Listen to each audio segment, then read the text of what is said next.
Hey, hey, hello, and welcome to stream. Hello, hello.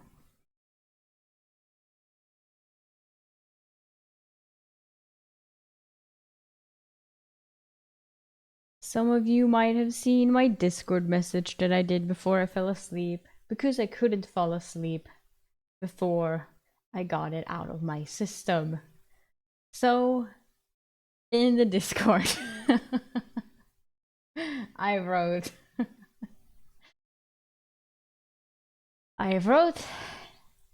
and I quote, "I'm having some late night thoughts. If I read Shadowslave on stream, not out loud, and give you my thoughts and comments, would you be interested?"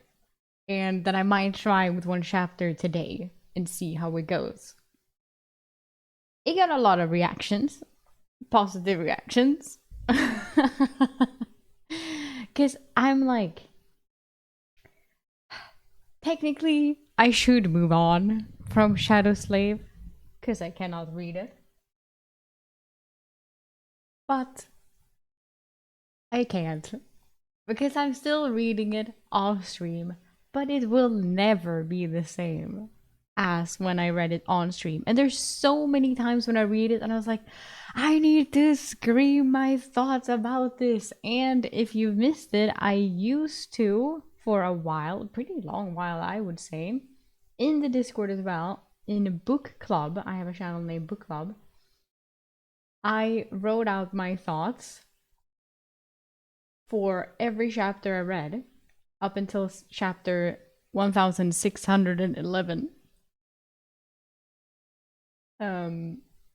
But then that got too much because then it became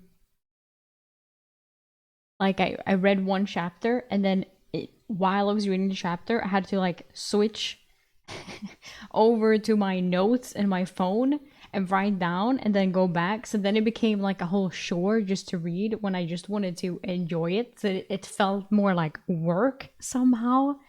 So then I was like, I'm not reading Shadow Slave anymore. So then I stopped doing that and started reading more Shadow Slave. And now I'm on chapter 1755.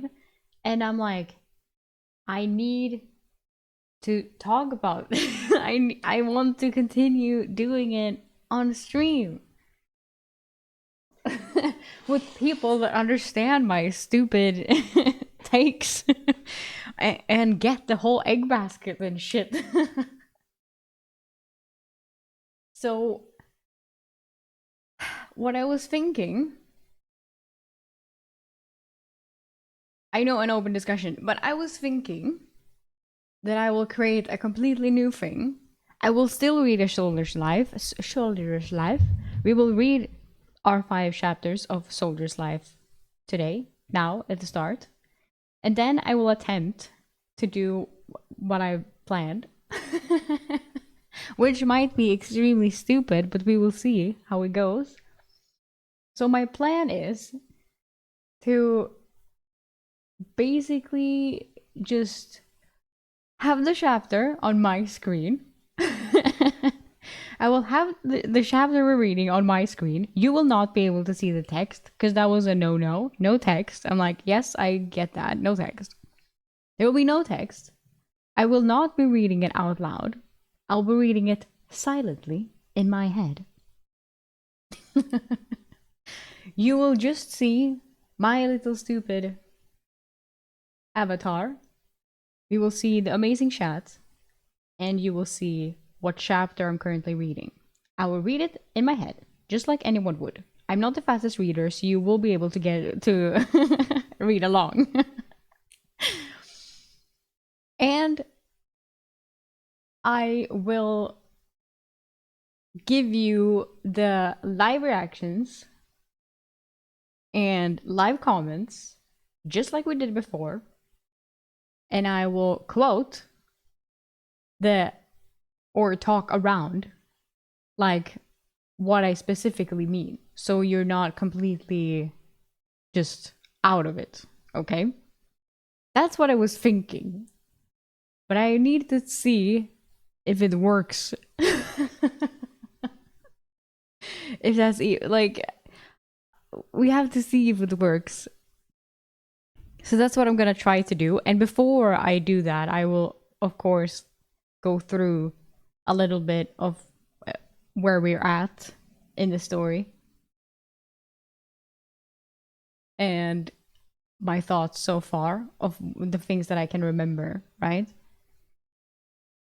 But I will just do one chapter to try today as a test, and we will see how it goes, how that's received. Basically, I'm like, can I even make this a video? Like, because I feel like that's more funny. That's more. I like that idea more than me just reading off stream and then coming here and be like, okay, so my comments on the shadows. Like, no, I don't want to do that, because then I might just not do it at all. It's the whole like that I feel like it's when I'm reading it. It has to be at the same time to me to feel like, oh, I'm back.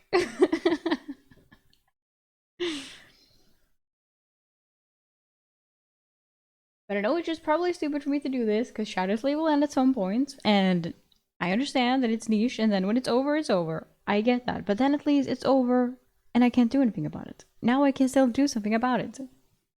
And this is what I want to do. I need you guys. Yes.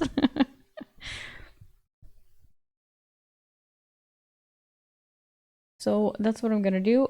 And since I won't quote anything, then I will not step on any toes. It will be 100% my own content. I don't think Guilty 3 cares, because he even wanted me to continue reading. So he is definitely won't be an issue. Web novel can go fuck themselves, because I have nothing to do with them. So it should be all good. So that's the thought, basically. But before that, we will, of course, read our beautiful story, A Soldier's Life. And then we will try to do the one chapter of Shadow Slave. And then, as I said yesterday, I will play WoW. I will stream WoW for the first time. It's a lot of firsts today. We'll see if I can get through it all. See if I can survive this stream. But this is what I've decided. So we will see how it goes. One thing at a time. It will be fine.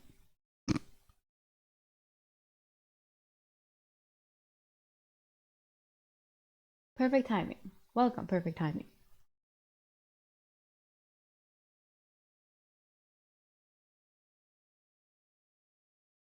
You know, really awkward. It depends if there's a battle or not.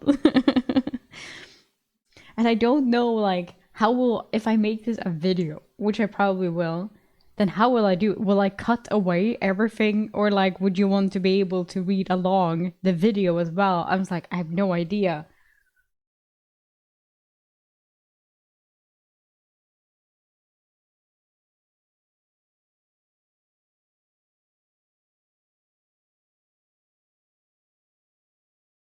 We will see. It will be fine.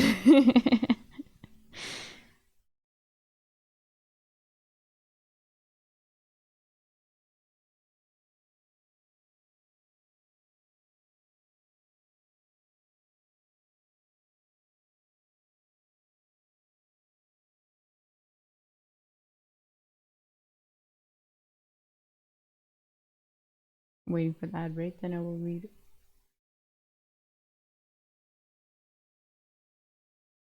There you go. Or instead of the one chapter, you could go through the chapters you read today, go through the chapters, and have a kind of book club with all of us with our books discussing chapters. I know. I was like, I thought of that as well, but I don't know. Because I'm also like, or maybe I don't do anything of this today. Maybe we think about it more. And I shouldn't be so spontaneous.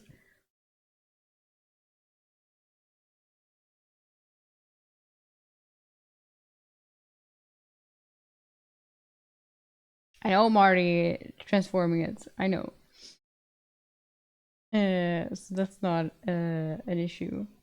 It's the whole I cannot read it, like if I transform it or not. Like I cannot.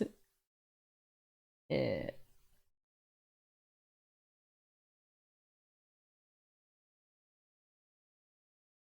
mm.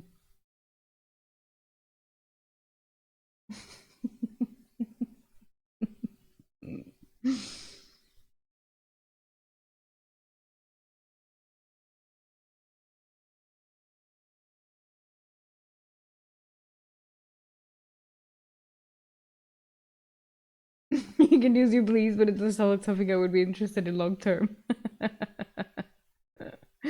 I have no idea. Mm.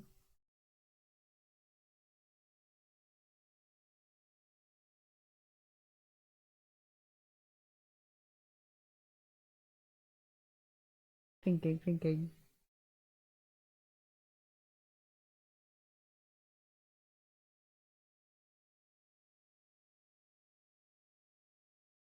Because the thing is, like, you're very sweet that you think that we're gonna be able to have a discussion about this. I highly doubt it. Like, have you seen my chat activity? It's dead. Like, we're dead. So I'm like, everyone the majority of my Shadow Slave views came from YouTube. Like that, like people watch it on YouTube. People don't watch me live. So that's why I was like, it's cute, but I doubt that it will work. That's what I'm like. That's where I see a issue immediately. The whole like, oh, you can read the chapters and then we can have a book club, and I'm like, we won't. We won't. My live views and chat activity is way too low to do that. So that's why I was like, it has to be into some type of video or some shit, like. So it will just be me. I don't know.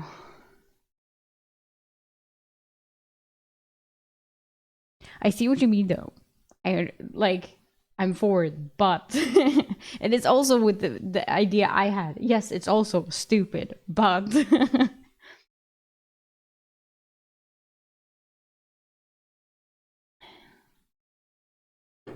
I know. I know.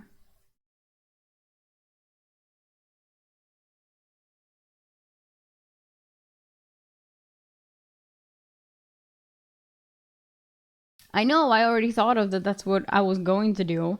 But then, as I just said, it's always dead. So I can't do it. Because I was like, then it would just be, it will not become a discussion. Like, it will never become a discussion. Like, maybe if I would continue doing this for years. And then, like, that's when we would get there. But then Shadowslave is dead. Like, so it's I don't know. Now I'm completely against the idea. I was like, fuck it, I'm not gonna do any of it. I regret. I regret and I take it back. That's how I feel now. Mm.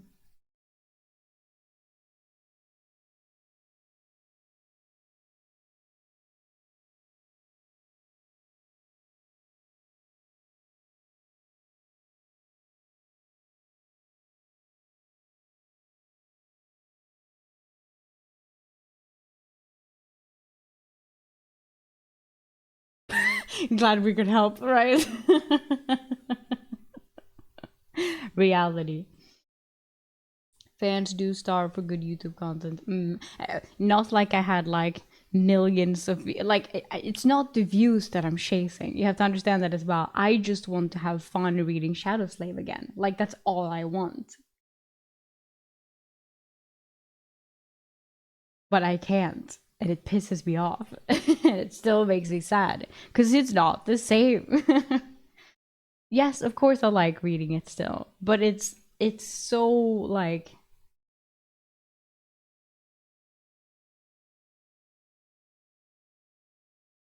that's what I know.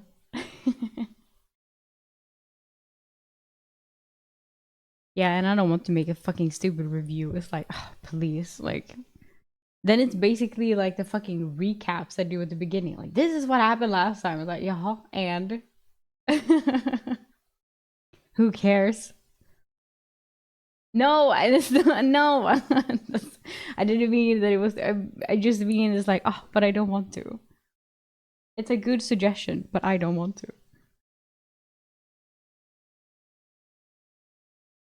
Exactly. Exactly.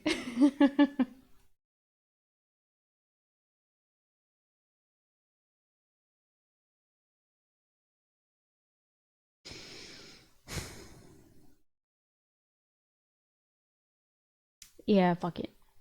I'm over it. Regret and move on. I get it. What do you want? I just don't get it. I want to read A Soldier's Life. That's what I want to do. I just have to find new highs in my life.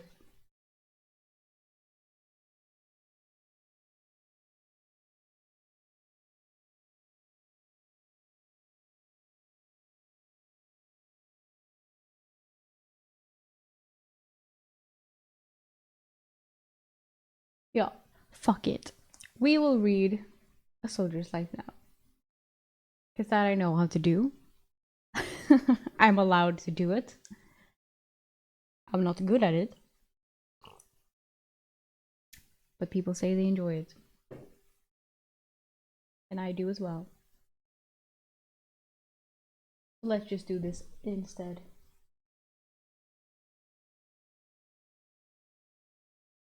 Last time on A Soldier's Life, Lorene enters Eric's dreamscape. Eric gets pissed, but it's hard to tell what he's most pissed about. Her entering him or a dragon rider entering her.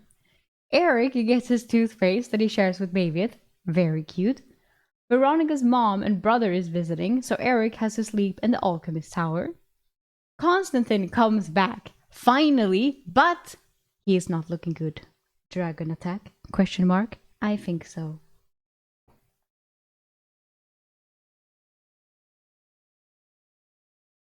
And we will see. I hope it's dragons. I want to see dragons.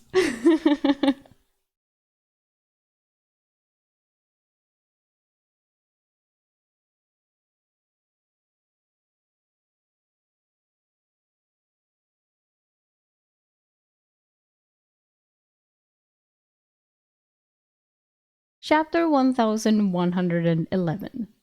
The Summoner. Constantine's body was a mess as we brought it into the barracks. The company huddled around as he was placed on a table and his body stripped. The smell of burnt flesh and charred leather was strong among the stink of days in the woods. His leather bracers had bite marks on them, and when removed, bloody, partially scabbed over puncture marks were underneath. Okay, so he's maybe not a dragon then. I don't think a dragon bit his arm and he still has his arm and it's just like tiny, tiny marks. I doubt. That sounds more like a wolf or something. But he is burned. So, fire wolf?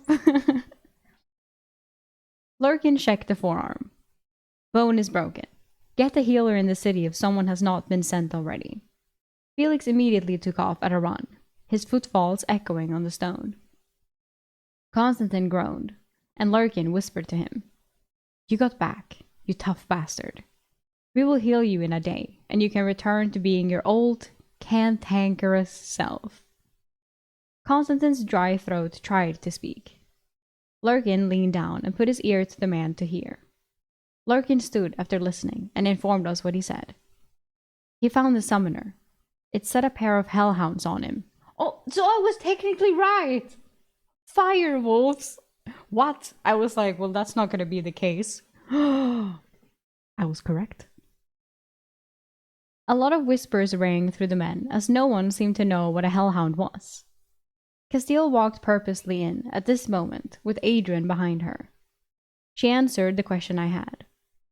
A hellhound is an infernal dog, not from this plane of existence. It is a summoned creature that is a relentless tracker. Constantine, Castile stood over Constantine, taking in his abused body and getting his attention. Are the hounds that pursued you dead? Constantine painfully nodded his head in the affirmative. Castile nodded. And the summoner? Is he dead too? Constantine shook his head negatively, not being able to speak loudly. Castile grimaced. She put his hand on his shoulder. Everyone, get some rest. I will wait with Constantine for the healer and potions. Adrian shuffled everyone away. As I walked away, I felt guilty for not going with Constantine on his scouting mission. Maybe he would not be in such terrible shape if I had accompanied him. It's insane though that he killed hellhounds. He does have an enchanted sword or whatever, but that sounds extremely hard to do. I returned to the tower with Flavius and Mavieth. Flavius talked as we went. Summoners and hellhounds. Bad omens. I guess we will be marching soon and hunting the summoner. Best to get some rest. When we got to our tower floor, the empty bed we had brought up here for Constantine was apparently going to be filled soon. I lay down in my bed, and my mind flashed to Constantine. I recalled his return. He was in terrible shape, but he also did not have his pack or his weapons. His artifice sword was missing, and I imagined it was out there somewhere, stuck inside some fiery beast.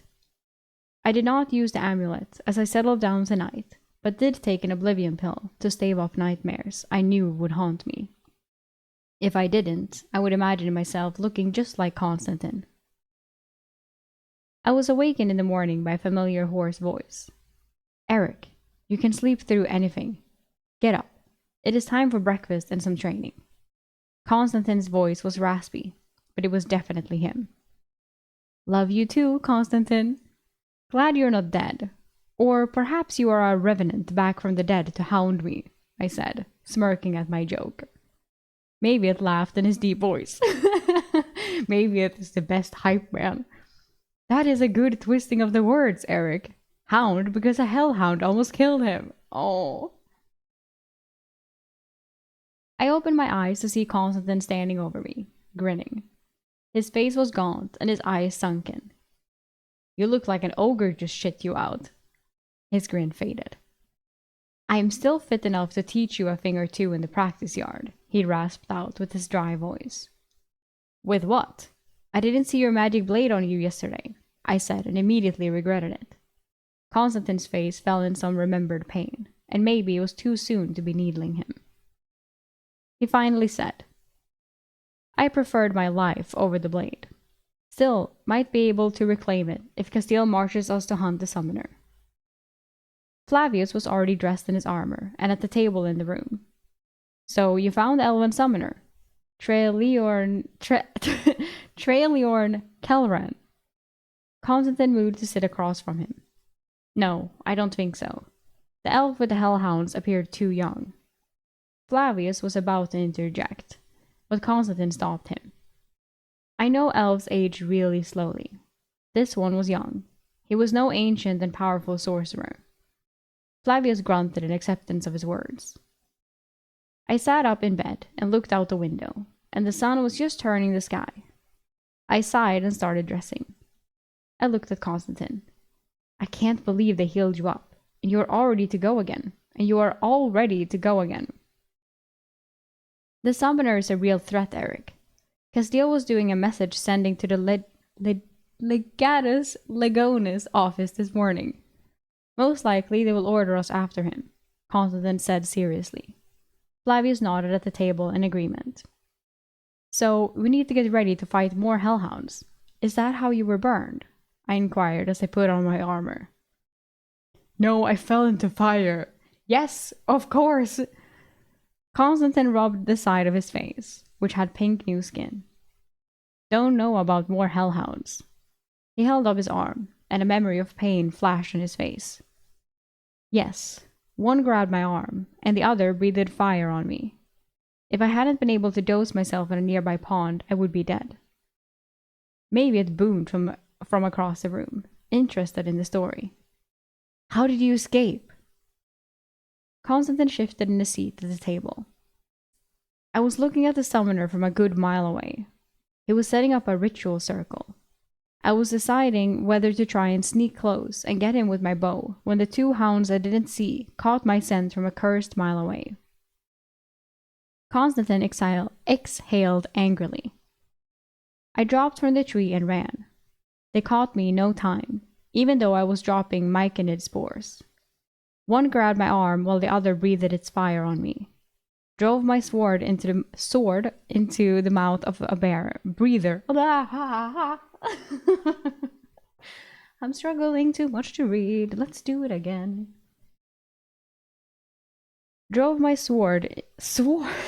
Why do I sword? Sword. The W is more silent. Sword. Fuck me. I swear. Drove my sword into the mouth of a breather. Had to let go due to the heat. The one biting my arm tried to go for my throat. He looked around at us. I was half on fire at this point, and the dog I was wrestling was unscathed. It was a struggle, but I got a dagger in its neck and forced myself into a pond to cool off. He chuckled dryly. Then you dragged yourself back here, Mavieth said in awe. No, didn't quite kill the second. Swam across the pond and it stalked me, but it was bleeding out. Giant leeches in the pond forced me out. I was at a disadvantage without my bow or sword, but the hellhound didn't attack. I forced myself to run and figured the beast was smart as it tried to exhaust me. I hoped it would bleed out from the wound on its neck. Eventually, I won the contest of wills. Constantine did not sound smug, just exhausted at the retelling. We should get down to breakfast, or Benito and Blaze will eat all the butter honey buns left over from the Duchess' dinner, Flavius noted. The four of us made our way to the barracks. I was half expecting to see the Countess's soldiers in here with us, but it was just our company. As Flavius had predicted, Benito had a plate stacked 3 high with dessert buns. Blaze next to him had the same. Everyone came up to Constantine and said they were glad he was already on his feet. Linus brought him 2 plates stacked with food. Constantine, no complaints. I want you to finish both plates before leaving the hall. You had a lot of healing done last night from the healer and potions. Where is my plate? I asked with a smirk at Linus. Next time you drag yourself in here half burned with a dozen broken bones, I will get your food for you too. Linus returned with a mock challenge. I hope that day never comes, I said, headed to the buffet table with Mavieth. Mavieth just took one of the serving trays from under the food as his plate, grinning while he did. From the look of it, the spread was mostly leftovers from last night's dinner in the Citadel, but no one seemed to mind. The Duchess still wanted to impress her mother, even if she did not want her here. While we were stuffing our faces, Castile entered on her heels. Castile entered. On her heels was Delmar and Adrian. She looked around the room, and her face was stern and not happy. Adrian walked over to Flavius, and I heard them say, "After Castile finishes, head out and get the 4 men guarding the crew laying the province border stones." Flavius nodded sharply at the order. Castile addressed everyone present. I sent Constantine's report to the Legatus Legonis. He has ordered us to locate the Bardaradian summoner and end him. Master Mage Sebastian and 2 of his legionnaires will join us in 3 days on Drakes. Oh, well, so we will see Drakes. But fucking Sebastian, dude. The company stirred a little at the announcement. We will also be joined by High Mage Cinna. But she will bring no legionnaires. Cinna? Wait, was she one of the one that Reyna had? If her name is Reyna. The mage girl. Because I feel like I remember saying this name before. I think this is one of the elemental... Is it the fire one? No. Maybe this was the nice one by the ocean. I don't remember. But she will bring no legionnaires. Sebastian will transport High Mage Cinna, and they will find us in the wilds. No hounds will be coming to help search for him. Flavius's eyes had snapped to Castile on Sebastian's name. I couldn't see his face to read his reaction to seeing Sebastian again. Castile continued as our company started whispering louder. We will leave after the midday meal. Delmar will get a loadout for your packs prepared. The summoner was last spotted 50 miles northwest of here. Hello, Cade. Welcome. You missed a discussion that shot down my idea of Shadow Slave and... No, I'm joking. And this is the first chapter of the day of A Soldier's Life. That's all you missed. So not much.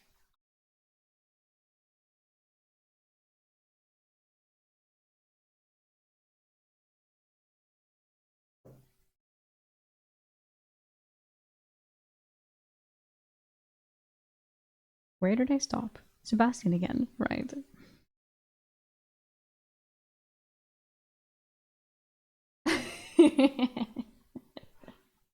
Yes, it was brutal. No.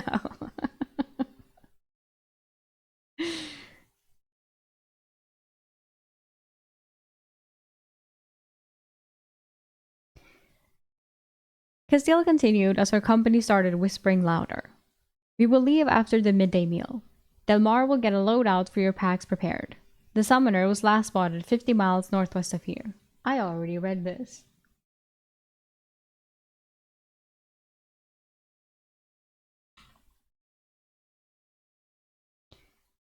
Is this normal? I asked Constantine, who was working on his second plate and apparently already aware of what Castile was going to say. Hunting an enemy mage within the Empire borders? He asked with a cocked eyebrow, trying to act like I asked a stupid question. Flavius answered my question directly. Usually, it would be 3 full mage companies hunting an enemy mage with 2 or 3 packs of hounds in support to track the mage. High Mage Cinna is a powerful battle fire mage. I was correct that it was fire. But she used to teach at the mage college. I was not aware she could be called on for a hunt like this. Constantine added what he knew while shoveling food in his mouth. The hounds already lost a squad searching for the summoner. I'm not surprised Cornelius is not sending help. He would only have 5 full packs left in all the Eastern Empire if my math is correct. and I'm sure he's being kept busy around Matcha, countering the Barbaradian Rangers. Flavius exclaimed, "Just 5? There should be 10 in the east." Constantine shrugged. "I talked to him after Matcha. He lost 2 squads chasing down a rogue mage commander before Matcha. One squad retired a few months back, and another is not available. He has 20 men in training." He gave me a sidelong glance. "But none are ready to put into the field." Flavius relaxed some at the explanation. "It is one of the most dangerous jobs in the Empire." Constantine just nodded, but did not tell him he used to be a hound. "But just 5 squads left." Flavius shook his head in disbelief and left. He had to make a long trek to get our men out supervising the digging of holes. I thought everyone knew that Constantine used to be a hound. Maybe it's just Eric and Castile then. Or maybe because Flavius is technically... Because Flavius and Brutus are the ones that are not from their company originally, so maybe it's just Flavius that hasn't been caught up to speed, maybe? Or maybe it is just Eric and Castile. I went to the tower with Mavieth, while Constantine was forced to stay behind and eat the rest of his food.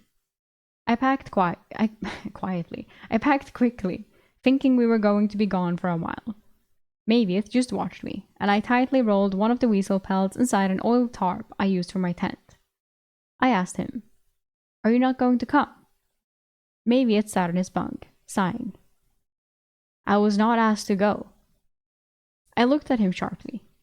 "Mavieth, do you want to come and hunt a powerful mage that can summon creatures of nightmares and legends?" He put on a broad smile. "Yes!"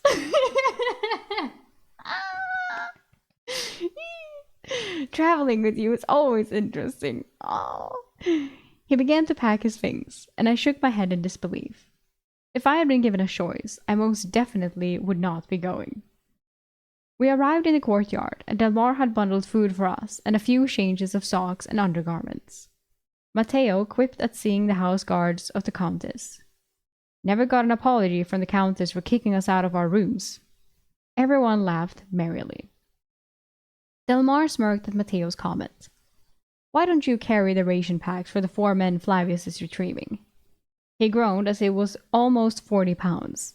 He did not end up carrying all of it, as Felix, Mavieth, and I each took one of the 4 bundles. We didn't have to wait long before Castile was outside with Adrian. Adrian arched an eyebrow at me. "Thought you would be riding your horse, Eric." "I can do that?" I asked, ready to bolt for the stables and saddle Ginger. "Too late now," he smirked, and he was clearly joking. As he was clearly joking. Castile added seriously, "She would just be used to carry supplies, Eric. Leave her behind. It is safer for her." That ended any argument. We were soon walking down the road northwest along the river. We were going to meet up with Flavius and the others before following Constantine into the wilds to find the elusive summoner. Ooh, okay. Highly exciting. Oh, who's this? I recognize the name somewhat. Wait, okay, wait. Chapter 112. Relia, POV. Relia, I remember, is the elf that we put into our dimensional space. It has to be Relia. She's the elf, Griffin Rider person. And now she has been replaced with a goblin child. Relia walked the promenade in the king's palace, following the mage. After being sent home by her brother from Matcha, she spent 2 days recovering in the rookery. She had been mucking nests and showing the newest class of Griffin riders how to care for their saddles and tack. Right, she got highly demoted because they were like, "Nope, you're not riding any fucking Griffins anymore." Oh, on the space, did the goblin make an appearance yet? No, the goblin is still in the storage. Nothing has happened there. Then the news came of the Telian ruthlessness. The mage of the Telian Empire had torn down the city's outer walls with earthquakes. It was completely unexpected and devastating. She had been worried her brother had perished in the attack, but he had managed to retreat with remnants of the army. She had not seen him in the last 3 weeks, but at least she knew he was okay. She heard he was preparing the defenses in the city of Tenal, near the border, as the Italians had already marched on Guiracas. Her anger at the news had made her put in a request for a new griffin, but she was denied. The master griffin tamer told her she would have to spend the next 2 years cleaning and teaching before he would consider giving her another hatchling to raise. At first she had been angry. The kingdom needed trained griffin riders, and she was trained, but then she was reminded of how she had failed her mount. She wanted to get revenge on the Italians, as many friends and comrades had been killed. Comrades? Help? She had been abused herself, taken captive by a legionnaire, and forced to attack one of her brother's bodyguards. She had been questioned by a number of mages at the Magus Galerium, and had her ether resistance tested 5 times. One mage even checked to ensure she was not a doppelganger, as the idea that a legionnaire could force her into a dimensional space seemed too absurd. Maybe she could fight as a soldier or ranger if it could not be in disguise. She had all the qualifications to be a ranger, and many griffin riders came from the rangers' ranks. She went to the master tamer and asked to be transferred. He looked disappointed, but granted her request the next day. She was assigned to the 14th Ranger Squad. She was frustrated to learn the 14th Ranger were assigned to the Magus. Maybe it is Magus. Scholarium. The Magus, I will say Magus. The Magus Galerium was in the capital. It was a free magic school for anyone who had the potential to be a mage. Their sprawling campus outside the capital included 50,000 acres of woodland. The 14th Rangers patrolled this area. She later learned her brother had placed her there to protect her. This infuriated her, but she would do her duty and look for a chance to fight the Italians again. Relia's new commander was Jalon Leoira. Jalon Leoira.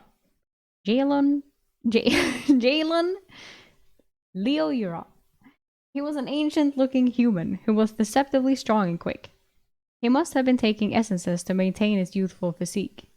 Today, she was following Jalon to meet the High Mage Traeliorn Kelleran. Oh, that's the one! That's the bitch. We're killing him. She watched the young mage students wandering the campus, absorbed in their little world. Or no, because it wasn't him, because it was a young elf, whatever. Children, she mused, not realizing a battle was happening just a few 100 miles to the west. They climbed one of the tallest towers in the Magus Galerium. The circular stairs wrapped the outer wall with windows every 20 steps, she noted.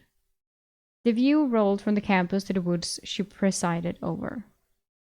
They reached one of the upper floors, and the door was open. "Enter!"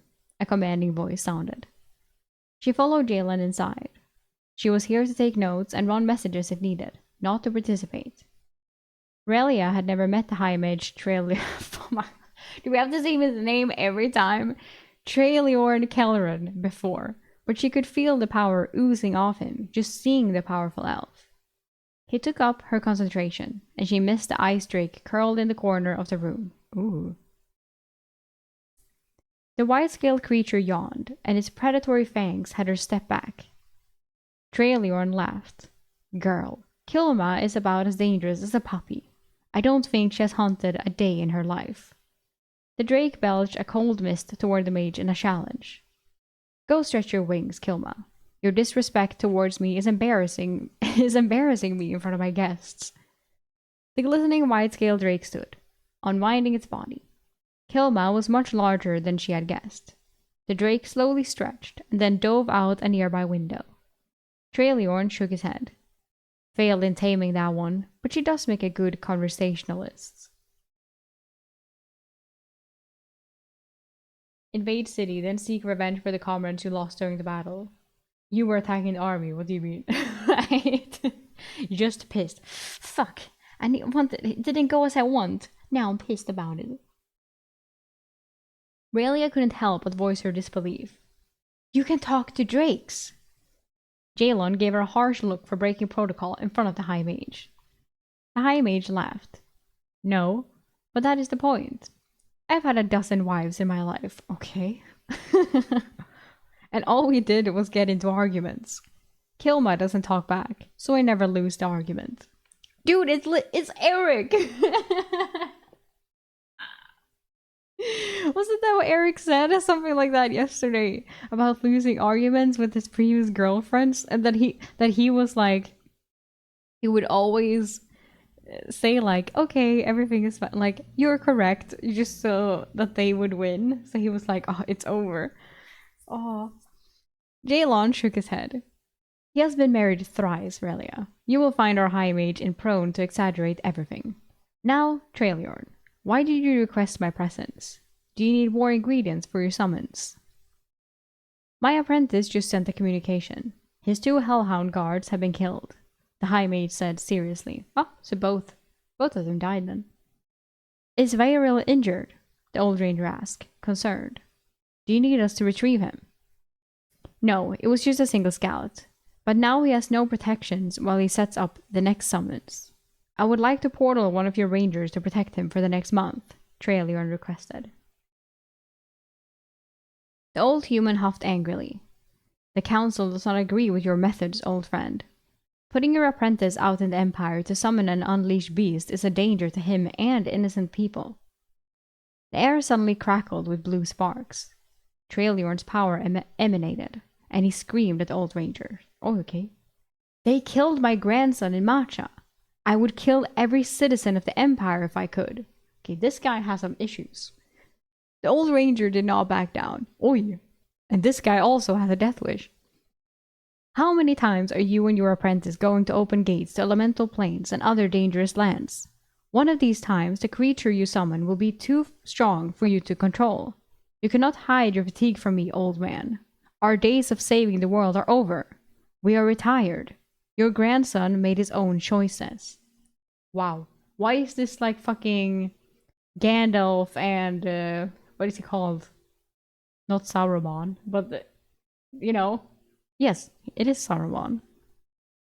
Was he named Saruman before? Or, anyway, it's like them.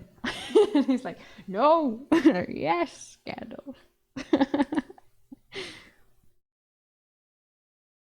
Relia suddenly wished she could be anywhere but here. The mage could snuff out the ranger with a thought. The air slowly cleared, and they both calmed down. Relia stepped forward unexpectedly. I will go, Harrier. Both sets of wizened eyes turned to her. Relia stood tall. Dude, this is Frodo! I will do it. This was a chance for her to get back into the fight. Jalon said, Your brother sent you to my care, Relia. I will not send you to your death in the Italian Empire. Relia smirked as she was accustomed to using people's words against them. You just said the High Mage's grandson made his own choice. I want to make my own choice. Wow. I like this one, Jalon, the High Mage smiled, his blue eyes twinkling in victory. Jalon threw up his arms in disgust. He pointed at Relia. Burn her face into your mind. When word comes that she is dead, know it was just as good as you doing the deed yourself. I am prepared to accept that. Leave her here and I will help her prepare for her duty, the High Mage said gravely. Relia felt she was slightly over her head. The High Mage addressed her after Jalon left angrily. You know he is right. I have sent more young men and women to their deaths than I can count to fight the Italians. Every one of them is burned up here. He tapped his temple. I am willing. Feel no guilt, High Mage, Relia reaffirmed. Your primary task will be to watch Vairil while he is sleeping. He sighed. Let me see if I can find a few things in this mess to help you in your task. The old elf slowly went through his extremely disorganized closets. She was given a thermal stone fire starter, a wand of etheric missiles, 3 dungeon-grade healing potions, and a ring of sustenance. A fortune in artifice gear to help elevate the summoner's guilt that he was sending her into severe danger. Later that evening, she was waiting on Trailiorn, who was gathering materials to summon a wyvern near the Italian capital. An old human woman came into the office unannounced. She immediately started yelling at the High Mage. "You old geezer!" She walked up to him. "You are leaving again to summon one of your beasts." "My third wife," the High Mage told Relia with a small smile. "You are in for a show." Wow. Yeah, fuck him. "You idiot," the grey-haired woman continued. "Just let it be. Why don't you help the rest of the High Council figure out what in the Dragon's Fire the Talions are up to south of Matcha?" "I don't care," he rebuffed. "If the Emperor made an appearance there, then I might have a chance to snuff him out. Until then, I will show his people how inept he is at keeping them safe." "If you confronted the Emperor, he would banish your soul to the void," the woman barked at him. She waved a finger at him angrily. She stormed out angrily after some more back and forth screaming. Relia wished she could have faded into the wall during the screaming session. The white drake returned during the argument and just ignored the two mages as it curled back into a ball and went to sleep. This seemed commonplace for it.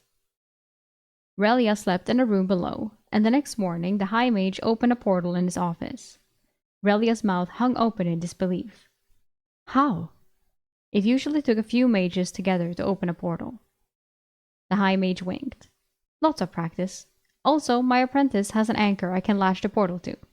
Shall we?" He gestured to the portal. Relia picked up the heavy pack of food and gear and entered first. She appeared inside a cave with a young elf focused on a metal plate. The apprentice, Beryl, was contributing his own ether to maintain the portal. His golden hair was matted with sweat, and his green eyes focused. Traeliorn walked through next, just in his mage robes. He turned and faced the portal and asked, "Well, are you coming, or do I have to walk?" He sounded irritated, but the ice drake eventually emerged, and the portal snapped shut. The fucking drake. I love him. It's so cute. Oh. Relia stared at Beryl as he panted from the effort of holding the portal. Traeliorn seemed unconcerned as he looked around and nodded. "Beryl, have you moved a good distance from where your pets were killed?" "Yes, master. I am 20 miles from where I was discovered," he answered. "Good. This is Relia. She is a trained ranger and will be your protector." Wait. Is she? Maybe ranger is the same as Griffin Rider. I thought she's... Okay, maybe she's a trained ranger. Relia waved at the apprentice. He was kind of cute, and his deep green eyes were mesmerizing. He did not seem as impressed with her. Traeliorn continued. "I'm heading north to summon another wyvern. I want you to summon some hill giants and send them." He considered for a moment. "Send them in the direction of the scout that killed your hounds." The apprentice nodded happily. "How many hill giants?" he asked as the High Mage was mounting the ice drake. "Oh, it's that big. I thought it was smaller than that, but okay." "Shit, you can ride on it." "2. You cannot handle any more than 2. He advised, and then was in the air. Relia marveled that he did not need a saddle to ride the drake. Beryl looked her over and sighed. Disappointed his protector was a young female elf. Relia read his eyes. "I am a skilled ranger and used to be a griffin rider." He cocked an eyebrow and slowly nodded appreciatively. "Good. Come. We have a few miles to walk, and I will be setting up a summoning circle while you watch my back." The pair started walking, and Relia started up a conversation with the young mage. It was unsurprising that they were almost the same age. Relia thought this was going to be a good assignment. She would help get revenge on the Italians, and maybe she would start a new relationship. Wow, she was immediately like, okay, fuck yeah. Him I will take. When the immediate reaction is like, he's not impressed with me. I want him even more now. Oh my god, his green eyes, he's so cute. His blonde hair. Ah.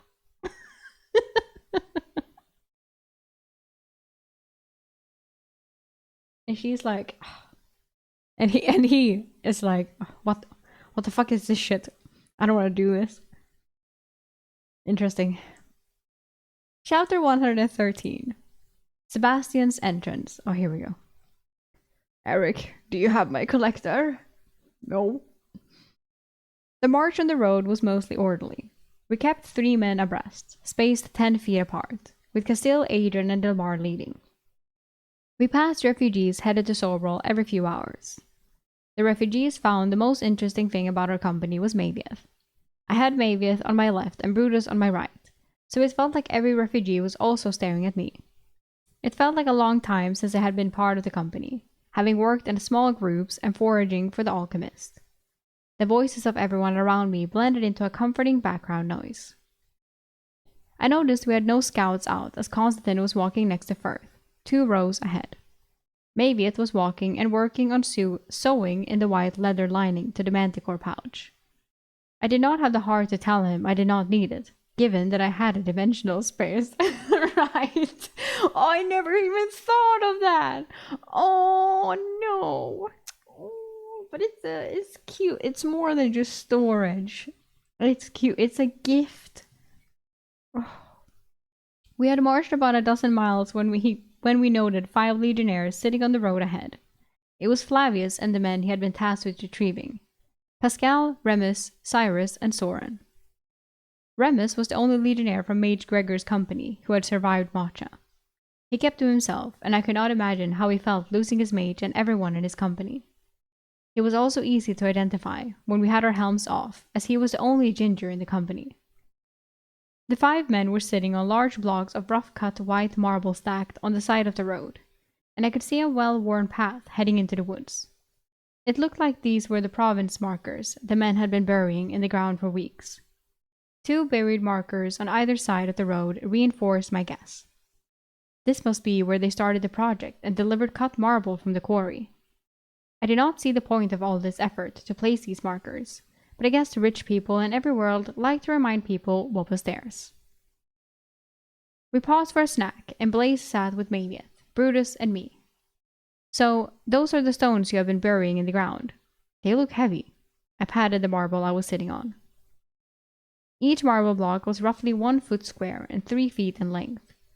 Those blocks weigh as much as 4 men. You got to lace about and walk in the woods while we did all the real work, Eric, Blaze said with a half smile. Mavieth, perhaps defending me a little, informed him. Eric has been fighting manticores, edens, and goblins. How many creatures have you killed since arriving, Brutus? Wow! But it was Blaze who said that, but anyway, Brutus laughed. No need to take things so literally, Goliath. I was joking. What? Now I'm confused. Who said it, Blaze or Brutus? Help? Oh, everyone in the company knows if there is danger on the horizon, it is best to keep your distance from Eric, as it will surely find him first. Mavieth nodded slowly. Do not worry, Eric. If danger finds you, I will stand at your side to face it. Brutus laughed. You may not quite get humor, Mavieth, but at least you are good at checkers. Mavieth reached for his pack. I brought the game board. Do you want to play? We all laughed, and after Brutus lost the game of checkers, Castile had us headed into the woods. I love that they actually played. That's so cute. Flavius and Constantine took off ahead of us, and I walked to Adrian and asked, should Mavieth and I be scouting as well? Adrian looked to Castile, who gave a sharp nod. No. With Flavius back, you do not need to. But with your new spell form, we would like to keep you close to Castile. I typically protect her right side and Delmar her left. We want you to protect her rear. Don't mind if I do. I nodded in understanding. So, should I be marching with you then, at the front? Adrian confirmed. When the sense of danger is in the air, yes. Mavieth was behind me and asked in his baritone. What do you want me to do? I told Eric I would stand with him. And I can't go back on my word right after I said it. Delmar turned his head to look at us as we walked next to Castile. You can cover him with that monstrous bow of yours. Mavieth nodded, happy at the answer, and continued to focus on finishing the pouch. For having such large hands, he was doing such fine detail work in the stitching. The path was well trodden, as they had carted dozens of stones into the woods. The men behind him were joking about the effort and how the donkey cart they used was constantly getting stuck. The stones were buried with only about 12 inches showing. The white marble tops made a clear dotted line in the landscape. As we walked deeper, Flavius and Constantine rotated back to the company. Being closer to Castile, I could overhear their reports. They mostly reported what type of tracks they found. So far, nothing dangerous. As evening settled, we made camp in a clearing, and 2 long strips of white tarp were staked into the ground, making an X. Castile watched them work and informed me. That is for Master Mage Sebastian. He is not due for a few days, but we will put it out when we stop to rest at camp. Stop to rest and camp. It was a light ether signature to it, so he can find it easily when he overflies it. How will we fight alongside drakes? I asked as I unpacked my bedroll and tarp. We won't. They will be in the air covering us and scouting. High Mage Cinna will join us in the ground for the real fight, Castile relayed taciturnly. I hesitated momentarily before asking, do I have anything to worry about? Castile looked at me. Not from Cinna. She, like me, was a plebeian before attending the mage college. She completed her service quite some time ago. I think she has a manor in a coastal town somewhere. And from Sebastian? I pressed. So I just want to say that I was right on both those things, though I thought they were different people. I didn't think the fire person was at the coastal town, but then I was correct.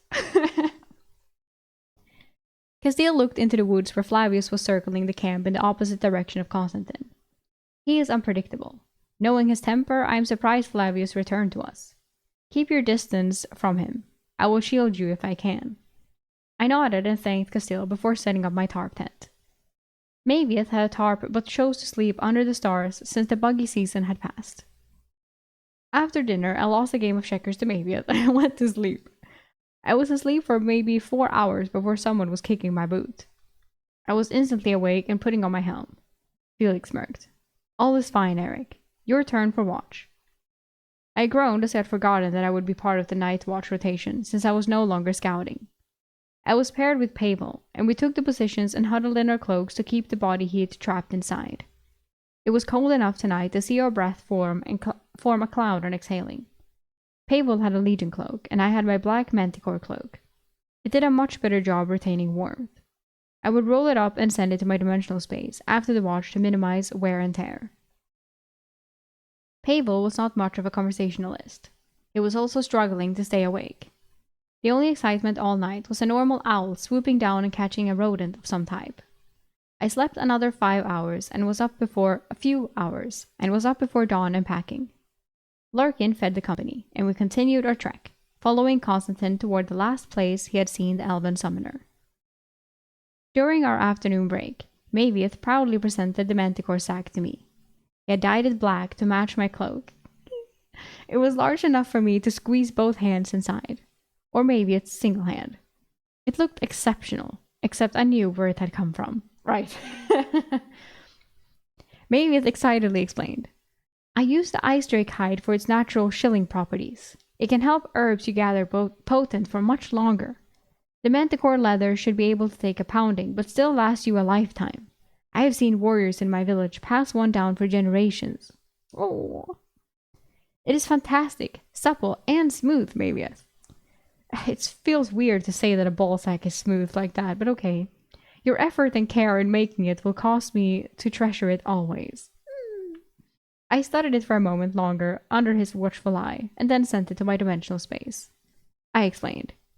This way, it will not get ruined while I am fighting. The second night in the woods, Constantine had us be more cautious. He estimated we were about 15 miles from where he found the summoner. Castile ordered the camp to be made and informed everyone that we would wait here until Master Mage Sebastian and High Mage Cinna arrived, rather than risk an engagement without their support. Mavieth noted the weasel den was probably in this area. Delmar barked with a smile at the news. Since we have a few hours of daylight and do not know how long we will be here, I want the trench line dug there and there, he pointed. We were on a small hill clear of trees, so at least the ground would be free of roots. We spent 6 hours digging 2 defense trenches at right angles and staking them. We were also given assigned sleeping areas by Delmar. It almost felt like he was trying to get more rigid with the camp to show off to the 2 arriving mages. The regular army would construct elaborate camps every night when they marched. Small mage companies, not so much. Everyone except me was used to digging from the last few weeks. Digging blisters were different from weapon blisters on the hands, and I voiced a vocal dissent to the work. Of course, I would heal them just enough tonight so they would not bother me. Mavieth joined us, but was relegated to rolling large rocks out of the ditch for us. The company cleaned up in a stream, and I was fortunate to get the first watch this evening. It was early in the night when the familiar two bangs of warning came. The camp was roused, and Firth, who had been on the other side, informed Almar that he had spotted one of the giant weasels. Beast was bigger than a horse and moved just as fast. Firth told me, awakened men, and prepared company. Firth told the awakened men and prepared company. It's bigger than a fucking horse. That's insane. Because I remember when there were giant weasels when we were with Mavieth, I think, or if it was Constantine in the woods anyway. But I thought they were just big, but not bigger than a horse. Everyone looked to Castile. She closed her eyes and sent out her all-seeing eye. I knew she could use it to see in the dark, and so we waited on her. A few moments later, she spoke. 2 giant weasels are moving away from our camp. Mavieth said, "They are smart creatures and would not attack our camp with so many men. I just suggest no one wanders in the woods alone at night to relieve themselves." Adrian nodded, thanking Mavieth. "We will double the guard." Some men groaned as going from 6 to 12 meant most of us would get half as much sleep. Clouds rolled in, covering the moon and making it extremely dark for the remainder of the night, and light stones were placed out in the woods. It was a relief when the morning came. Delmar had us finishing the defensive square after breakfast, and no one complained. We now had a square camp on top of a hill about 40 feet to a side. 40 feet to a side. The ditch was just 3 feet deep, but had a stake every foot from a lot of work by the men. As we were eating lunch prepared by Larkin, a chunky potato and salted beef soup, Blaze pointed to the skies. "Drake!" I looked up and saw the silhouette. I wonder if it's the one we just saw, the blue ice drake, or if it's actually the one that's on Eric's side. The elf one or not. I looked up and saw the silhouette. I had no idea how he saw something so small. Then I spotted 2 others trailing the first. So it's a nice one then. They passed our camp, and I thought they missed a large white X at our center, but they soon started circling above our camp. And not too much emphasize, like, when I say nice, I mean that they also want to kill the people that we want to kill. They're not nice. But they soon started circling above our camp. My heart was racing at the possibility of confronting Master Mage Sebastian, and him accusing me of having his brother's collector. I caught Flavius sneaking glances at me, which did not help my comfort level.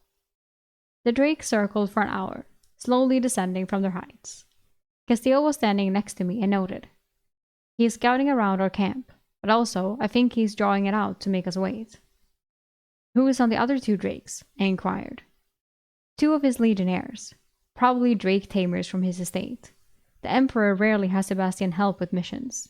He contributes a lot by raising the fire drakes for the Dragon Legion, Castile stated. Castile looked up and suddenly smirked. "If he does not land soon, I think Cinna is going to throw him off." I looked and could see the largest drake, which had 1 person riding pillion. I guess Castile was using her all-seeing eye to spy on them. The smaller drakes landed at the bottom of our little hill. The largest drake landed in our midst. The powerful wings blew tarp tents and sleeping rolls everywhere. I could tell that Master Mage Sebastian had intended the dramatic effect.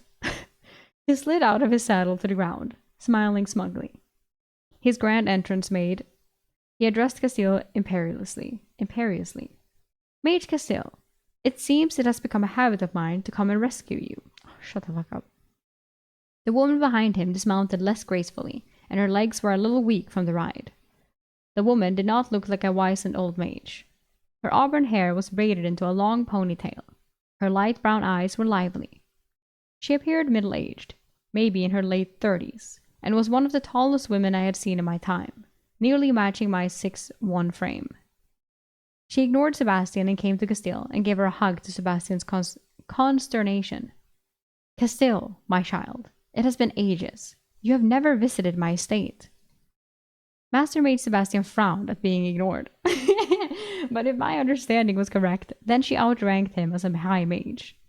His drake bristled, shaking itself out and mimicking its master's dissatisfaction. Castile broke the hug. My company was never sent on assignments near a coastal town, Baroness. If she was a Baroness, then she was also a first citizen. But I thought Castile said she grew up poor. Cinna turned to Sebastian. You and your men should finish that patrol I interrupted by insisting your land. You said scouting the entire region before you landed was important. There was some terseness in her words. Sebastian ground his teeth. Yes, High Mage. Castile and Cinna moved off to talk privately, walking outside our fortification. I slowly moved back from the giant flying lizard, now that Castile was no longer at my side. Dragons and I did not mix. Sebastian led his drake through our barricades, destroying some of it, and down to the stream to let the drake drink before heading into the sky with his 2 men. A handful of men were at the water, Flavius among them. I was sure I noticed him and Flavius make eye contact for more than a moment while the drake satiated its thirst. My paranoid self was sure it would not be long before Sebastian took a detour to question me about his brother's death. I watched the 3 drakes getting water while Sebastian conferred with his 2 legionnaire riders. I just had a bad feeling about this whole situation. Adrian called to me. Eric, Castile and the High Mage wish for you to join the conversation. Oh. I looked to see them at the bottom of the hill opposite the stream. I wondered what this was going to be about. Yeah?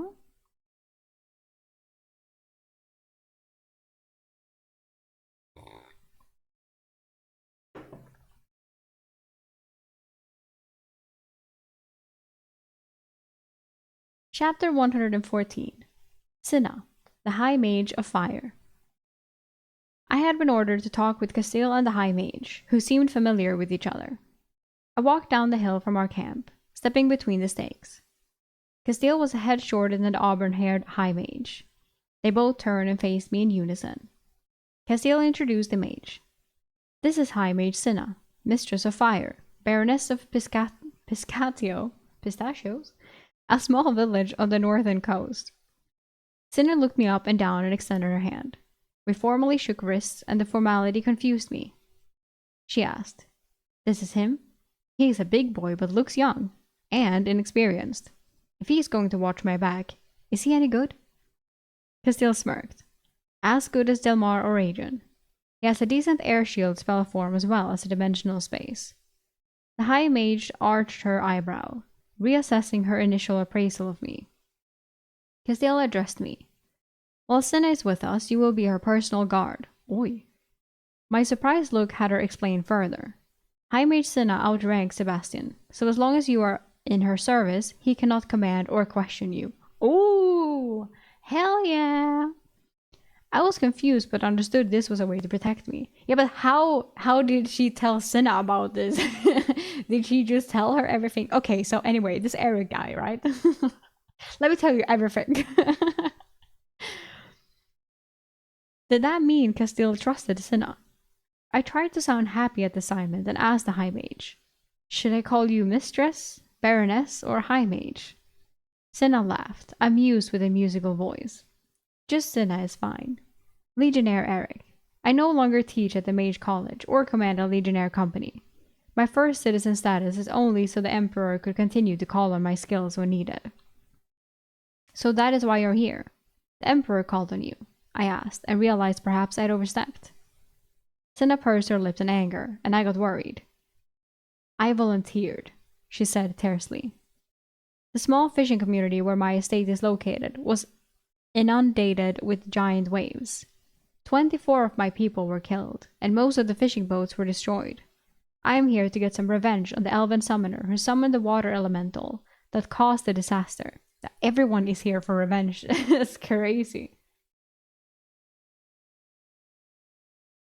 Wait, Eric is only 6'1"? I thought he was taller. I don't know how much 6'1" is. Let me look that up. I actually don't know how tall Eric is.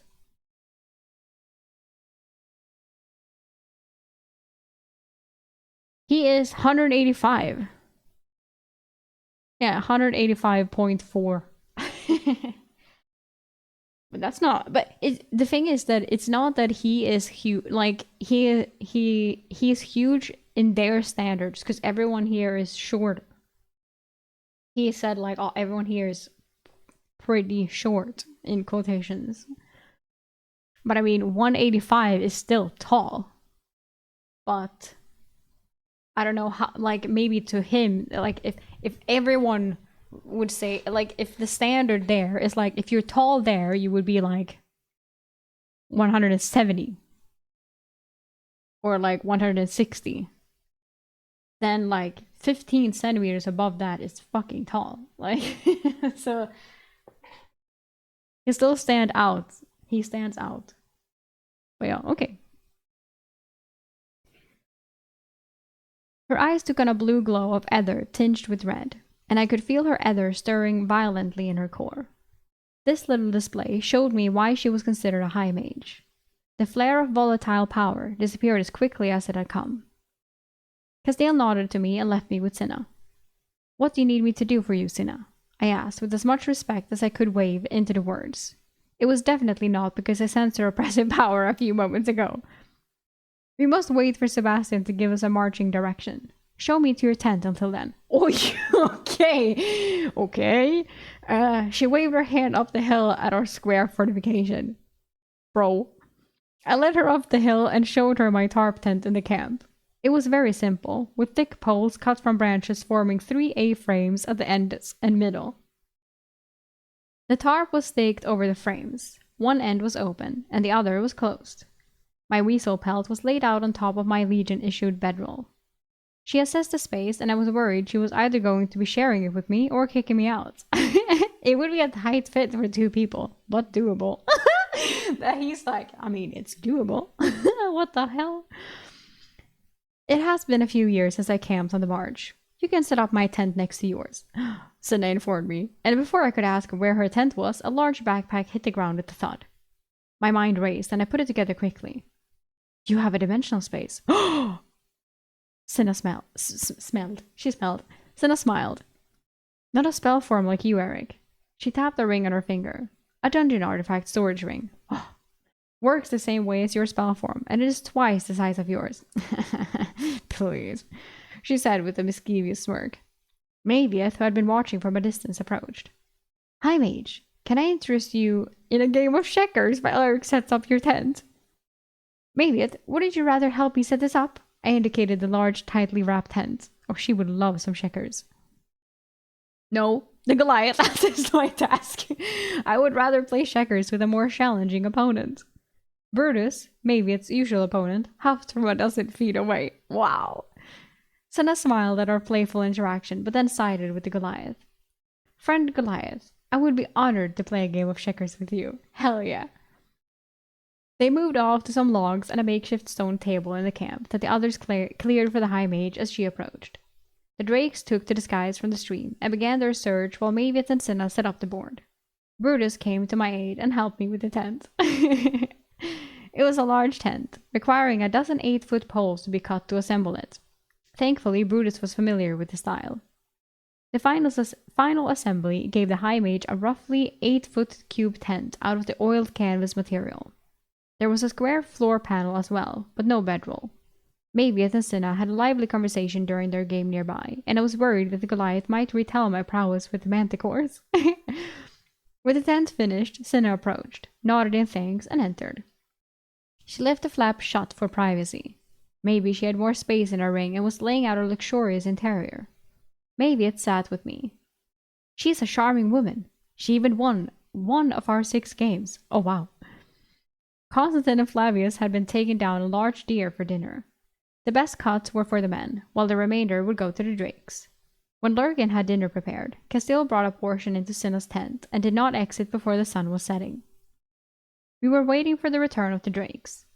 They returned just after sunset, and Sebastian landed his drake again in the middle of the camp. I think he was attempting to blow over Cinna's tent, but Brutus and I had double-staked it. Haha. The men in the camp had done the same to their own tents, expecting the childishness of the master mage. I love that they are just so against him. Not one tent was blown away this time, which clearly upset him. Oh, he's such a child. Sebastian entered the tent unannounced, and the conversation was obviously being muted by magic. We all looked at each other, not knowing what to expect. Everyone kept their distance from his drake, which appeared tired and curled into a ball. Lurkin came and gave it a haunch of the deer, and it greedily ate it. The crunching of bones was not something I enjoyed being so close to. It was a good hour before Sebastian emerged unhappy.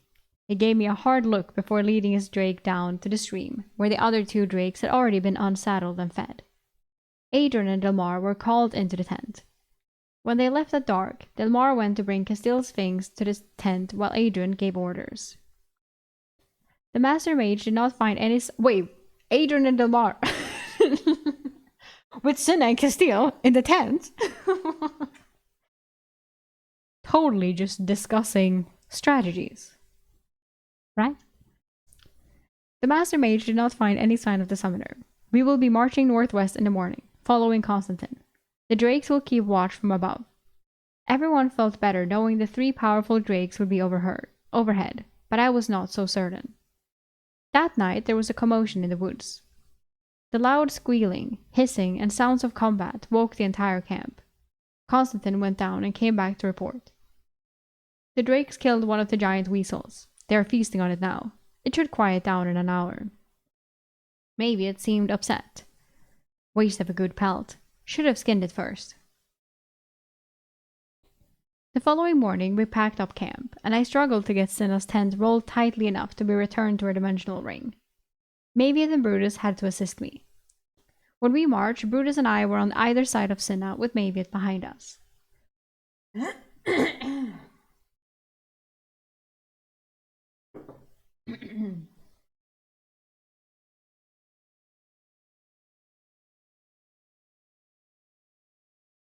After a few hours of Mavieth and Cinna discussing different board games, I asked, "How do you know Castile?"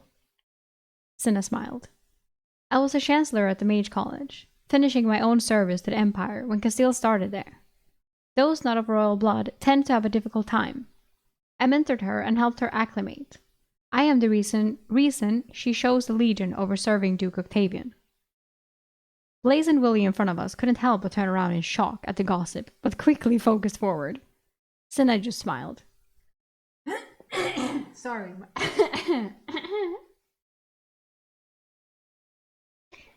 Mavieth, unaware of human decorum regarding age, asked, "If a mage is required to serve 20 years and Castile is almost done with her service, does that make you 60? You do not look it." Mavieth liked to puzzle things out, and this was not something he should have tried. I reflexively stepped away from the mage, and Brutus did likewise on the other side of her. Cinna just laughed her musical laugh. "Mavieth, I am 83. Wow." I served 26 years as a mage commander and 24 years at the Mage College. After 50 years of service, the Emperor granted me the writ of Primus Civis, making me one of the few to be named a first citizen without the blood of the First Legion in my veins.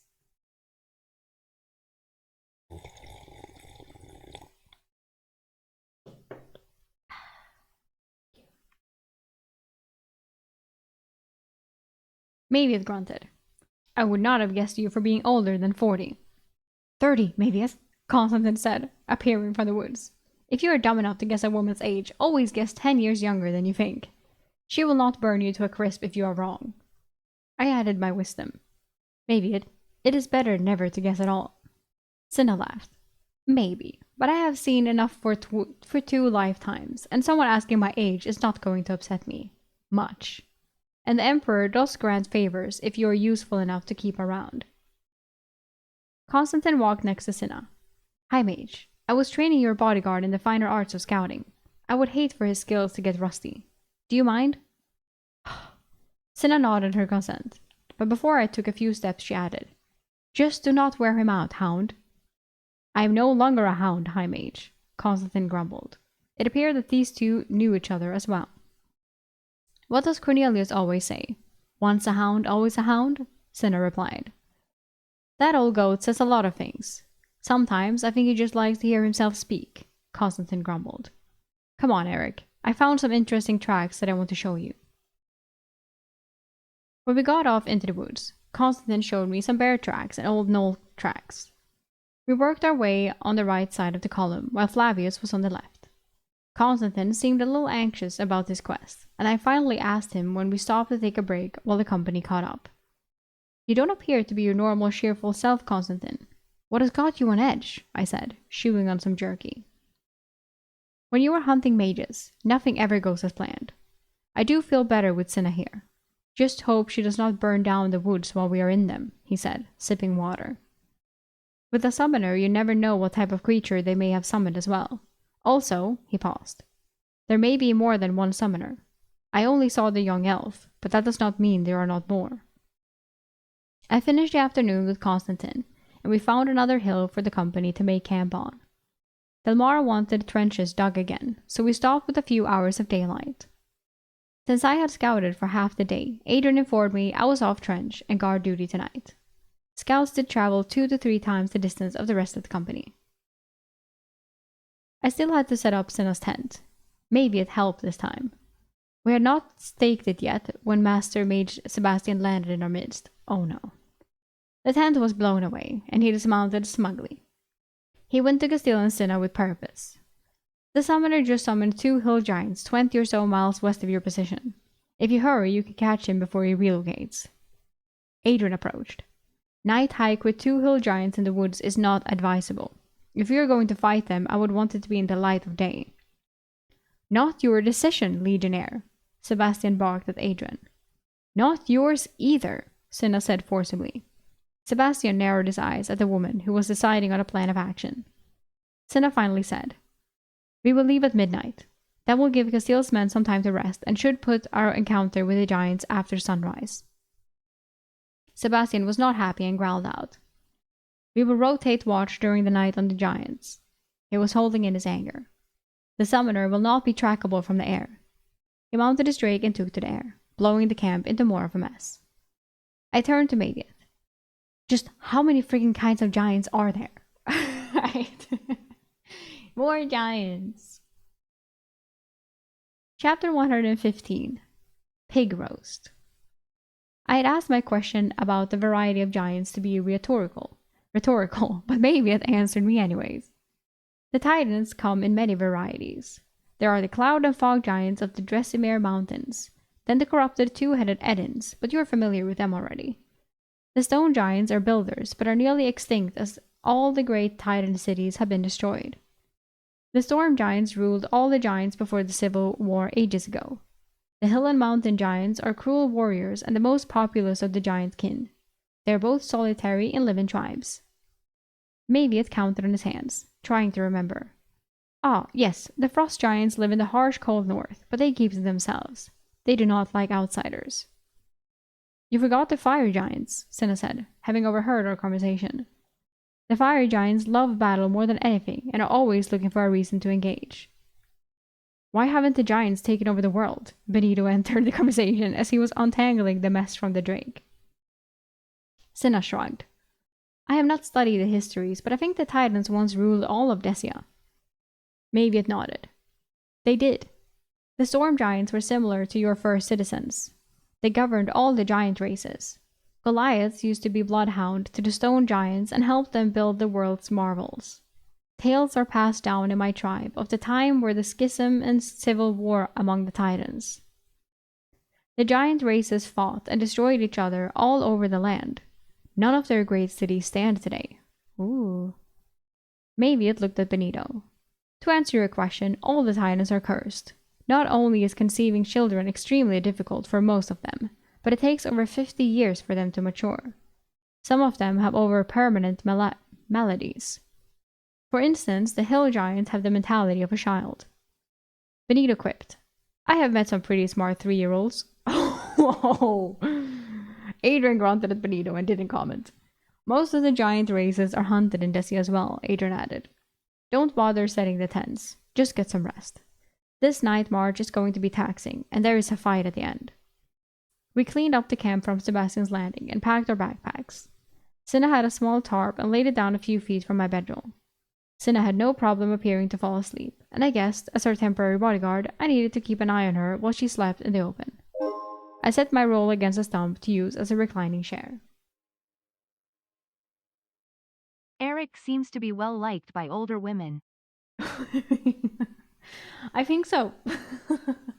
Thank you so much for the resub, Mikey Egg. Thank you, I appreciate it. It seems like just women in general, to be fair. Because Reina is also younger, and I think the Lorene was also a younger. Not that much younger. Reina is younger though. I don't know by how much.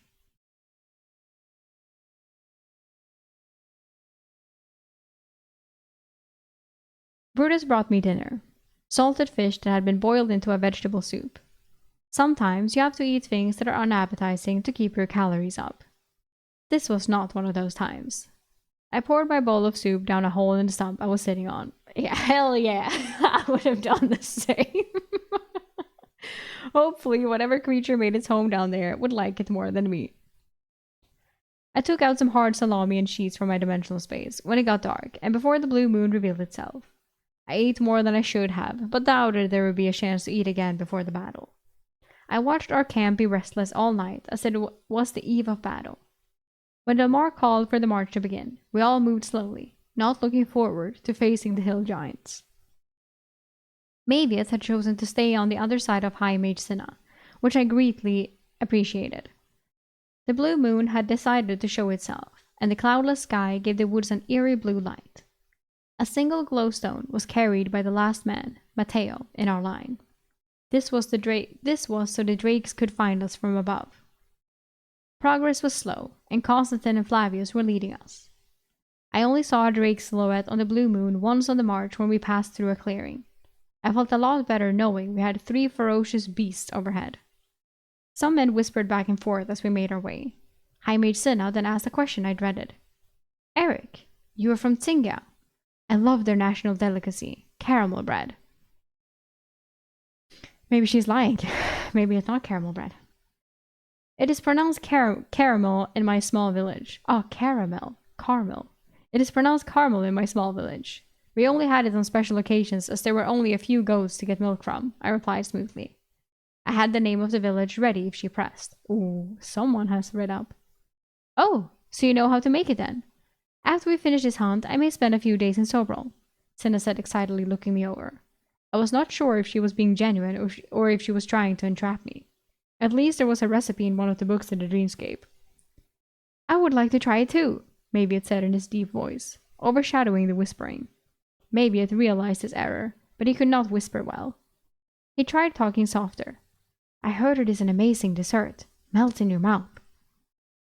Cinna did not pry into my past again, but tried for my other secrets.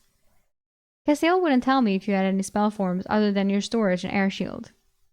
When I did not respond, she tried in a motherly tone. I have instructed hundreds of mages at the Mage College. Do you require any assistance? I considered my response and tempered it. No, Castiel has helped with everything that is needed.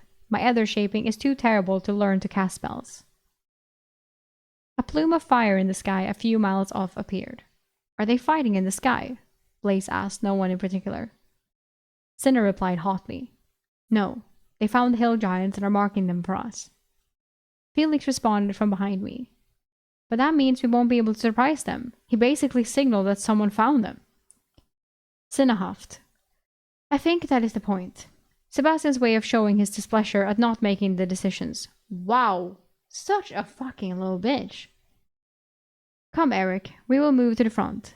The giants look to be just 2 miles away. I nodded, but decided I did not want to be the bodyguard of a high mage if they were always at the front. We moved forward, and Adrian hissed. Pile your packs here. We're close. The 23 men of the company quickly and quietly dropped their packs. Everyone was on high alert for the sight and sound of the enemy. The blue gloom lightning made it easy to see movement. Lighting made it easy to see movement. But if something remained still, it would blend in. Castiel was at the front and using her spells. Cinna put her hand on Castiel's shoulder and leaned in. Do you see them? Castiel did not respond for a moment. Then she pointed. There, the giants are gathering rocks. They are throwing them at the drakes. A crash far away could be heard as a wayward rock landed. It caused all the creatures to go silent as more rocks returned to the earth. Delmar muttered from my right. They are not going to be able to hit anything. But then again, they are not the smartest of creatures. They will keep trying. Cinna advised. We will use this as a distraction. Archers behind me as I move to engage. Castiel, Stay back and be prepared to help if needed. Castile frowned in the moonlight but nodded. Shield bearers, be prepared to allow the archers to retreat behind you. Spearmen, support the shieldmen if the giants charge. That was all the order she gave as she walked confidently forward. I was on her heels and Mavieth on mine. When I thought first when she said shield bearers, I was like, there's literally only Eric that has air shield. And I was like, all right, normal shields. I was like, there is only air shield. What the fuck? Our armor made rasping sounds as the hard leather rubbed as we walked. But I had practice with Constantine and Mavieth, and I was fairly silent. Constantine appeared from behind a tree. Hi, mage. There are just 2 of them that we can tell. Both are adult males. Before they were disturbed by the drakes, they were eating a bear carcass. Cinna asked patiently, what are they doing now? Throwing rocks the size of a man's head into the sky, Constantine replied, and I looked up reflexively. Over our heads we had a thinning fall canopy of leaves, but the sky was still obscured. A flash through the leaves told me Sebastian was taunting the hill giants. Any signs of the summoner? Sin inquired. None, was all Constantine said. Lead me to them then. We can kill the hill giants and see if we can find the trail of the summoner. Cinna determined our course of action. You make it sound so easy, I muttered. Constantine tittered at me. Oh, Eric, you are about to see a light show. You will see why they call her a high mage. We followed Constantine down a rocky stream bed that gave us some cover. We had timed our march fairly well, and the coming sun was teasing itself, graying the sky. I could see the 3 drakes high in the air circling. A rock was being tossed in their direction every few moments. The hill giants could barely reach them with 100-pound spears. At least they were distracting the giants from our approach.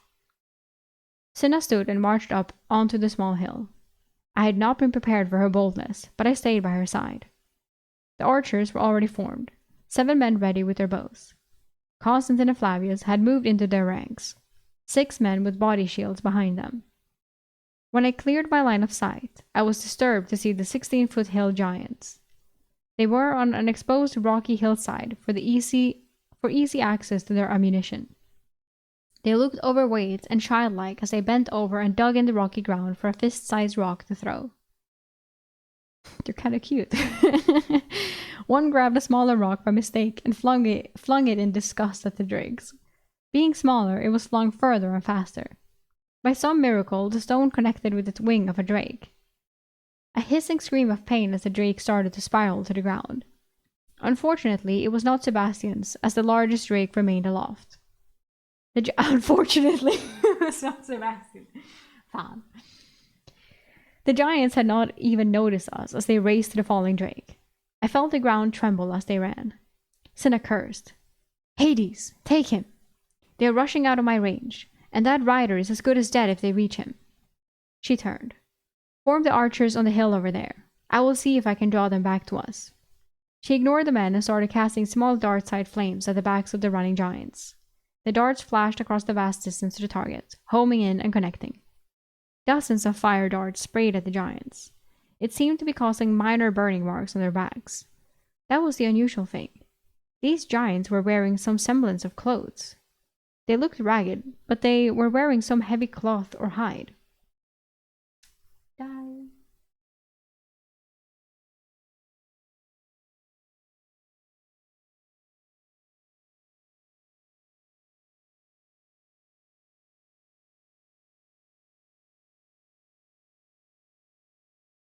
Or hide. One of the giants swatted his back like he was swatting a mosquito. He howled, realizing his back was on fire. Cinna was steadily advancing on the giants, closing the distance while the archers got to higher ground. Both giants stopped and helped each other put out the flames. Cinna ordered, Arrows! She stopped her own assault. I stood to her right and Mavieth towered behind us. The twang of his own bow was heard behind me. The giants were a good 300 feet away as our 7 archers fired a steady stream. Half the arrows connected with the behemoths. The giants helped each other with the flames, ignoring the arrows momentarily. They soon realized they were being attacked. These giants seemed oblivious to the world and could only focus on one task at a time. Mavieth had said their mental capacity was limited. I thought they would charge our position, but they just bent over and started hurling rocks at our archers. Curses, Cinna spat. She started moving forward to get them in range of her magic. I moved with her, ready to use my air shield. Before we got in range, a rock hit Quentin in the torso. Quentin, long time no see. His body was torn apart. Take cover! Well, bye, Quentin. Cinna screamed as a weave of fire formed between her hands. I was not sure if she was talking to me or the archers. I remained at her side and was fascinated as the head of a fiery snake formed and snaked into the sky. The snake quickly grew in size, and the giants were fascinated as it twisted in the air, growing larger and larger, being fed by Cinna's ether. This is what truly powerful magic was. I could feel its heat and even being 50 feet away from the massive fire snake. Snake. Cool, by the way. The snake twisted in the air and dove at one of the giants, opening its flaming maw. The giant held up his hands in protection, but nothing could stop the magic as the snake swallowed him and slammed into the ground. A pillar of flame erupted as the giant was burned alive. His fatty body melted, and the fat fueled the flames more. He howled only for a moment as the flame penetrated his lungs and burned them as well. Wow.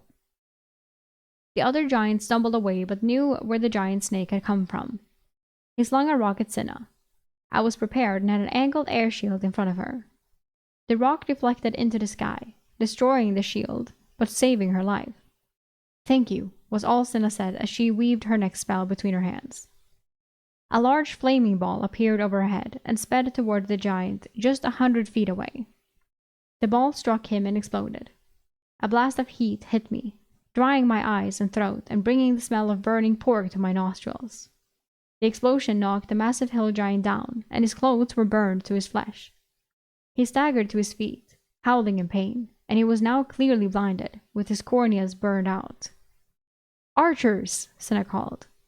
Constantine was the first to start firing, followed by Mavieth and the others. The giant ran blindly forward, trying to escape. The arrows had trouble penetrating his thick clothing and fatty tissue. He really wants to hammer in that these are some fat fucking giants. He says it every time he can. So extremely fat shaming these giants. It's very funny. He stumbled, because he's fat, fell and stood again, trying to figure a direction away from the attacks. My god. The archers began targeting its head, and it used its burned hands to protect its face. The problem was the archers were close, and not many were missing. The behemoth howled in pain and frustration. It almost made you feel sorry for it. Cinna, drenched in sweat from her powerful castings, formed one more spell in her hand.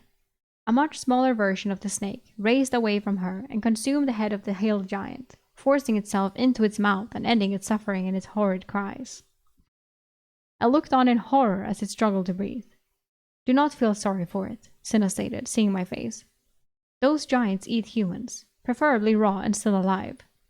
The body churned only for a brief moment before stilling. Cinna turned to me, appreciative but a little smug. Thank you for the shield. I had a defense ready for the rock, but I appreciate the thought. Wow. The company joined us in the open field. Quentin had been killed, and his body was brought down, his entire right ribcage missing. Quentin had been one of Durandus's men.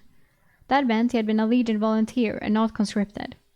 He had been on the road guarding our gear when we attacked the storm giant. I do not know how well he adapted to our less structured company, but it was sad to see another comrade fall. Cinna and Castile moved off to talk, while some men went to receive our packs. Some men buried Quentin, gave him a brief ceremony, and then worked to start preparing camp. I looked at the charred corpses and wondered if they would yield an essence. Immediately. I didn't have time to think more of it, as Sebastian's large drake landed on the first body. Wow! And took a massive bite out of it, like he was enjoying a pig roast. It was like he was claiming it as his kill. Yeah. The giants. I forgot that they buried. I was like, did it eat Quentin? I was completely lost in my mind. I was completely lost in the thought of Quentin still dying. And I was like, they did a ceremony at least. And then I just kept reading. And then I was like, Sebastian's large drake landed on the first body. I was like, what? It landed on Quentin and then it ate it? But they're talking about the giants. Oops. Then Sebastian took out a collector and placed it on the body, activating it. It was a large collector, similar to the shield-sized one Castile used to own. An essence formed, but I could not distinguish it from this distance. I was a little angry that Sin and Castile were allowing this. He let his Drake feed and collect an essence from the second hill giant. He then walked to Cinna and unhappily handed her both essences. That was a relief. They exchanged some heated words, and Sebastian walked into the woods to find his downed Drake and rider. I know it would be so brutal. That's why I was so surprised. I was like, what the fuck is he doing? I know Sebastian is an ass, but holy. But, sorry. I was wrong. Belmar turned and announced to the company. We may camp here till midday. After the midday meal, we march in search of the summoner. Constantine, Flavius, and Eric, go search for signs. Constantine smiled at me. Come, Eric. Let's go work on your tracking skills. Damn it. Voluntold again. Always the volunteered one. Wow, we did get dragons. And Cinna. I like Cinna. Crazy that she's 80. But okay. Sick. I wonder what's gonna happen when Relia sees Eric. I guess, yeah, I mean, that has to happen, of course. But like, because the thing is that she knows that he took her into his dimensional space. But no one other than Castile, as far as we know, knows that Eric has that big of a space. So that will pretty much give it away. If they believe her, that is. Or if Eric doesn't do some, actually kill her this time. But I don't think she's gonna die. She's been in here too much. But then again, I don't know. But I'm really interested to see how that meeting goes. What's gonna happen to Relia and Eric. We will see next time. She's returning to the space. Here, you have a goblin child that you can take care of. He's making a family. He's making a family. Relia, and she has Relia as his wife, and then and now and a goblin child. Oh my god, they're playing family. Cute, Eric. Very cute. Insane.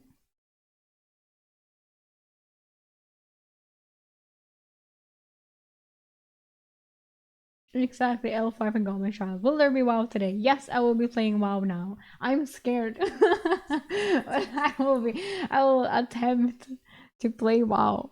And I mean, I will play WoW, and then we will see what you think of it. And you will see how shit I am. That I don't know what I'm doing. Ja.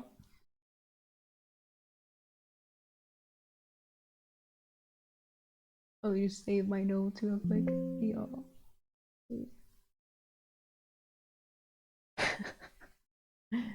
L5 and Goblin Child. My tolerant king. Holy shit. And we're also very soon done with book 2.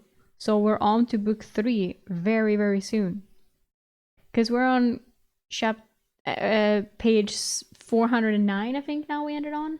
And it's only tops 50 more pages or something. So maybe we even finish it next time. I don't know how many pages we usually go through. Maybe not next time. I think there will be probably one more whole reading on book 2, and then after that we should start on book 3, I think. We're fucking zooming. Very interesting, very interesting. We're doing well. Very good. Okay. Well then, yes, as I said yesterday, I want to play WoW. We'll see how that goes. Okay, have fun. Thank you. I will.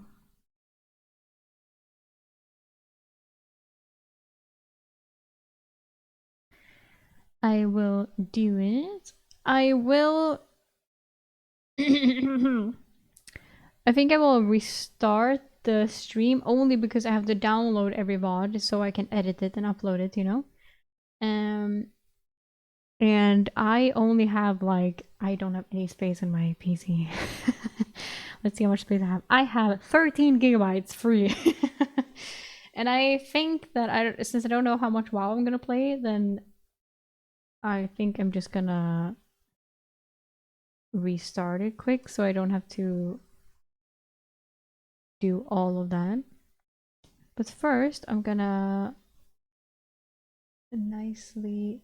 Wait.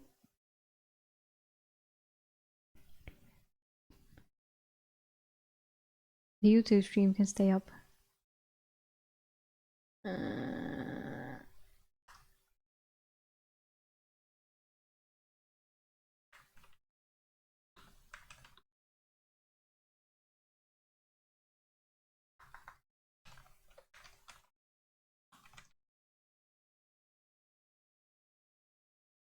So, and then we will go World of Warcraft.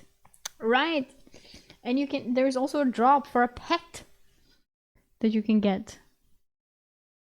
Since I'll be playing WoW now.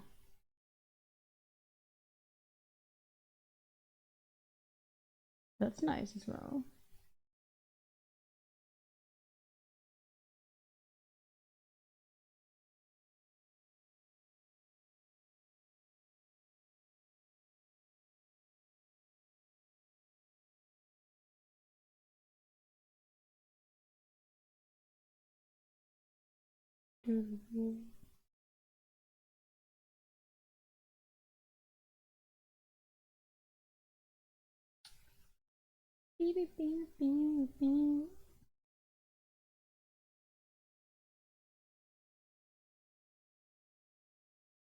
So, and then refresh. Yeah. And then I will go to the YouTube. And I will put it there as well. And then I will put it to gaming. And then I will put in World of Warcraft. Vänta, va?